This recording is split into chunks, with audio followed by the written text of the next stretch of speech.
it was after that phone call that I realized that everything that I'd done to that point was to try and beat him at his game. Almost all of the other high performers that I've spent time with, these guys have got something in their past that drives them forward. You know, the amount of discomfort that you need to go through to become someone of note in any field, whether it be sports or academia or art or creativity or poetry or whatever it is, right? It requires such a massive activation energy that most people have more pain than they do love in life. And pain is a significantly more potent fuel. Most people are running away from a life that they don't want as opposed to running toward a life that they do. One of the things for people who are not where they want to be is that they have pain, like oodles of pain. And I remember when I was starting out, I was looking for passion. I was looking for purpose. I was like, I just want to find something that I'm motivated by. But it's the cat and the cheese. It's like we're looking for cheese, but we have all these cat behind us, and all we have to do is look and remember that they're behind us and chasing us. And so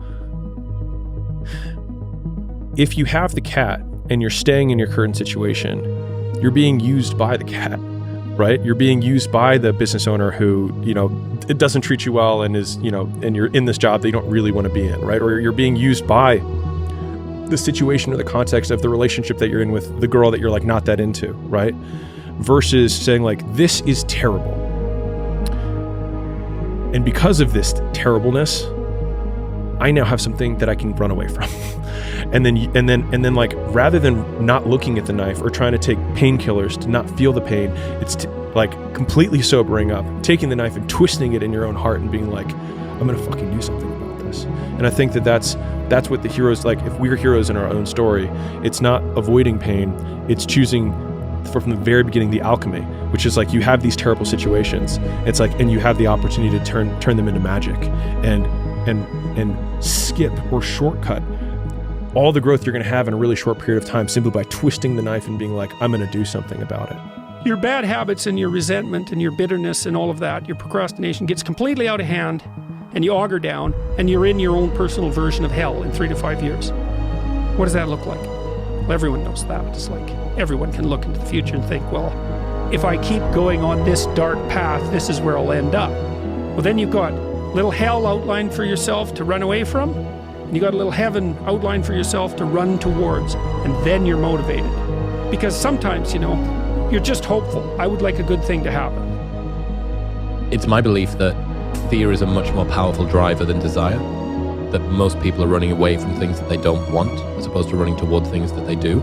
I think that that's what gets people over the line. Now, the people that have longevity, I think actually pivot. I think that they use what they have in the beginning, which is often, you know, a mean parent, bullies in school, being an outcast, not feeling good enough, whatever kind of mental or social or whatever setback they went through, some previous trauma. They use that as the activation energy, and then they transcend and include that, and they get themselves into a place that is more positive moving forward. Always have the same backstory, pain. The difference is what they choose to do about it. Villain says, the world hurt me, I'll hurt it back. The hero says, the world hurt me, I'm not going to let it hurt anybody else. Heroes use pain, villains are used by it. I was the same way, and that used to hurt me growing up.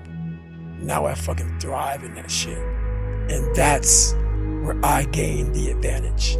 It's so easy to be great nowadays, my friend, because most people are weak.